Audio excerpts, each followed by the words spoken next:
नाशिकमध्ये जागा वाटपाचं त्रांगड. अंतर्गत वादात महायुतीचा उमेदवार ठरेना. शिवसेनेतही उमेदवारीवरून वाद. नाशिकचे विद्यमान खासदार आहेत शिवसेनेचे हेमंत गोडसे. मात्र या जागेवर सुरुवातीलाच भाजप, शिवसेना आणि राष्ट्रवादीमध्ये रस्सीखेच सुरू होती. भाजपला ही जागा सोडल्यास निवडून येणं सोपं जाईल असा तर्क लावत भाजपनं नाशिकच्या जागेवर दावा केला होता. तर दुसरीकडे नाशिकच्या मेळाव्यात श्रीकांत शिंदेंनी हेमंत गोडसेंची उमेदवारी जाहीर करून टाकली होती. पुन्हा एकदा आपल्या सगळ्यांना हेमंत अप्पा गोडसे यांना तिसऱ्यांदा लोकसभेमध्ये पूर्ण बहुमताने हे आपल्याला त्या ठिकाणी पाठवायचं आहे. शिवसेना आणि भाजपच्या दाव्यानंतर मग राज्याचे अन्न आणि नागरी पुरवठा मंत्री छगन भुजबळांकडून नाशिकच्या जागेवर दावा करण्यात आला. दिल्लीतूनच आपली उमेदवारी ठरल्याचं भुजबळांनी म्हटलं.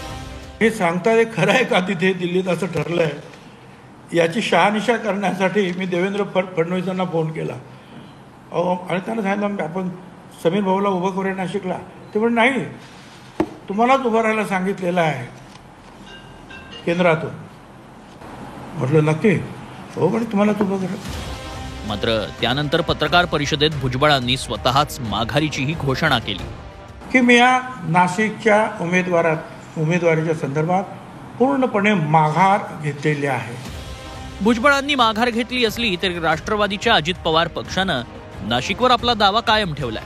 हे देखील म्हणाले की मी जरी उमेदवार म्हणून माघार घेतली असेल तरी पक्षाने त्या जागेवरनं माघार घेतलेली नाही. एकीकडे उमेदवारीचा तिढा सुटत नसतानाही दुसरीकडे विद्यमान खासदार हेमंत गोडसेंनी मात्र जोरात प्रचाराला सुरुवात केली आहे. मुंबईतही त्यांनी शक्ती प्रदर्शन केलं होतं. असं असलं तरी शिवसेना शिंदे गटातच उमेदवारीसाठी रस्सीखेच सुरू आहे. हेमंत गोडसे उमेदवारीसाठी आग्रही आहेतच, तिकडे अजय बोरस्तेही नाशिक लोकसभेसाठी इच्छुक आहे. आपण तर विद्यमान खासदार आहोत. आपण या अगोदरच आपल्या आचारसंहिते अगोदर एक आपला पूर्ण राऊंड त्या ठिकाणी झाला होता सर्व गावांमध्ये आणि प्रत्येक वार्डामध्ये. बेसिकली असं आहे की प्रत्येक जण जो काम करतो तो इच्छुक असतो, परंतु ही इच्छुकता म्हणजे स्पर्धा नाही आहे. ही अत्यंत ज्याला म्हणतो निकोप असं हे सगळं आहे.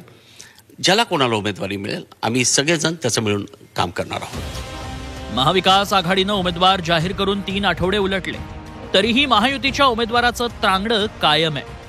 नाशिक लोकसभेमध्ये महायुतीमध्ये सध्या अजित पवार गट आणि शिंदे गट या दोघांमध्ये जागेवरून चुरस निर्माण झालेली आहे.